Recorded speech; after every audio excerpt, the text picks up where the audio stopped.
He didn't want to give him his van, but he made him a promise that he'd never give up on it. And years later, that promise would mean everything. This is a comma camper, and vans like this were once everywhere. Workhorses, family campers, part of everyday British life. Simple, practical, and built to do the job. But this one ended up doing something far more important. Steve Wilson was my dad's best friend, and growing up I was around the van a lot, and I knew of it.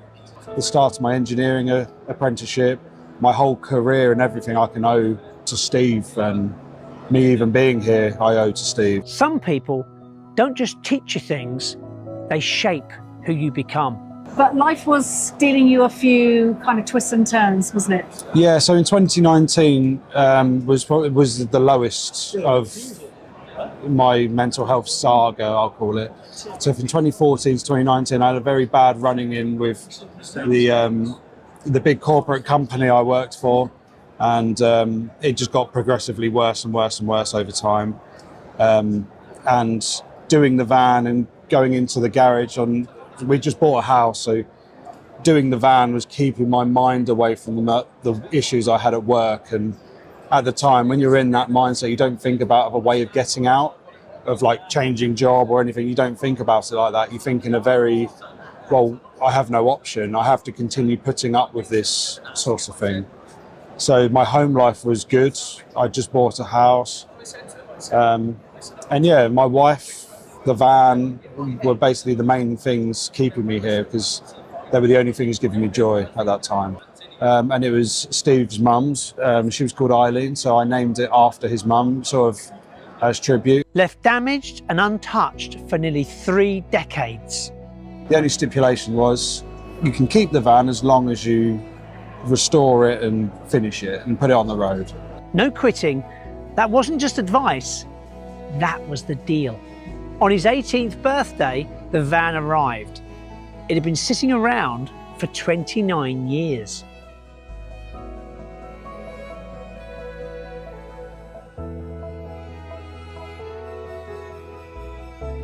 Then, after all that time, he finally saw it finished.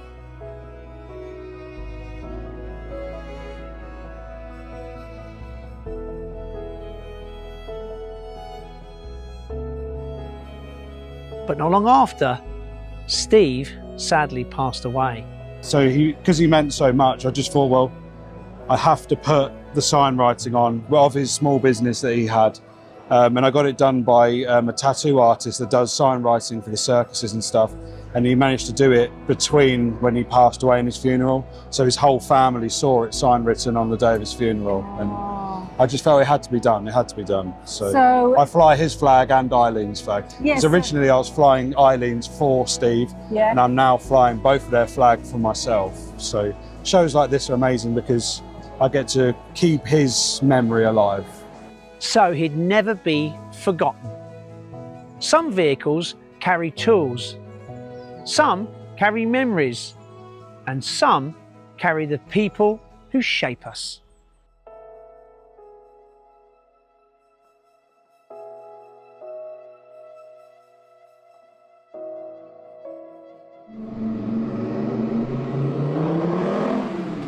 It looks lovely and retro. Yeah. But as it says on the front, go around the back. And as I went around the back, and there's this. Yeah, so this is a Mercedes OM 605. That's a 5-cylinder turbo diesel, 2.5 litre. So the airbox is actually a swimming pool locker with the door ripped off. Wow. You see, I remember a similar kind of setup, but never as fancy and as beautiful as that. It's a tight squeeze, and the problem is these engines are very wide in the C-Class it came from. So everything had to be put on the opposite side and things had to be moved. So a lot of the engineering people think are on top. The engineering is actually underneath the van because there's so much underneath you don't see that affords the engine to sit how it sits. So like all of the filters are underneath. There's 4 radiators underneath that you can't see. Like it's all the engineering is under the van. And also got to think about sound deadening. There's no sound deadening. So it's quite loud in there. It's very loud. Limited conversations. Maybe. You can't have a conversation at all. Because it's too late. I thought so. It's all earplugs or ear defenders. They're mandatory, and you can choose which you like, to be honest. Okay, I suspected that. I mean, there's bits of this look really familiar.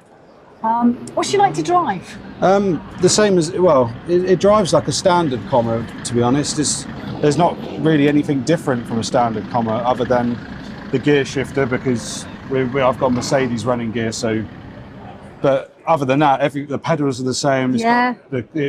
Anyone that drives a comma, it will drive exactly like a normal comma. So it's got standard suspension, stock brakes on the front, and it feels exactly like any other comma. But so they all deal with the increased power, okay?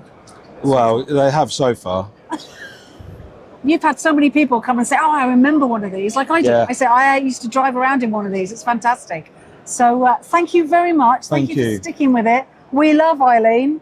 We thank Steve Wilson and your dad, and thanks to you very much. Thank you very much. And thank you for being on Classic Car Stories. That is Anytime. a fabulous story. I have to say, when I first heard it, I had to go away because I had a bit of a tear, because Luke had gone through so much, and it just shows you what a classic car can do. Don't forget to like and to share, and make sure you subscribe so you never miss an episode of Classic Car Stories.